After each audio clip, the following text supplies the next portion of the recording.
పోయిన రైతుల ప్రాణాల కంటే నా ప్రాణం విలువైంది కాదు. ఏ మాట మీకు చెప్పి భారతదేశ రైతు లోకానికి మేలు కొలుపు పాడాలనుకున్నానో ఆ మాట మీకు చెప్పి కన్ను మూస్తాను. నేను భూ సంస్కరణలకు వ్యతిరేకిని కాను. ఒక మనిషికి ఇంతకు మించి ఆస్తి ఉండకూడదు అంటే అది సోషలిజం అవుతుంది గాని ఒక రైతుకి ఇన్ని ఎకరాలకు మించి ఉండకూడదు అంటే అది సామ్యవాదం అవుతుందా? రైతు పొట్టగొట్టి కోటీశ్వర్లకు పెడతారా? వ్యవసాయదారుడి కడుపు కొట్టి వ్యాపారస్తుడి కడుపు నింపుతారా? అన్నం పెట్టే రైతు ఆకలి చావు చేస్తే ఆకలి తీర్చే రైతు చావు కేకలు పెడితే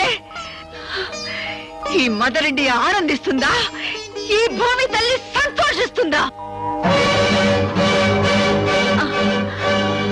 సముద్రం పక్కన తుఫాను వస్తే ఆ ప్రాంతం వరకే నాశనం అవుతుంది.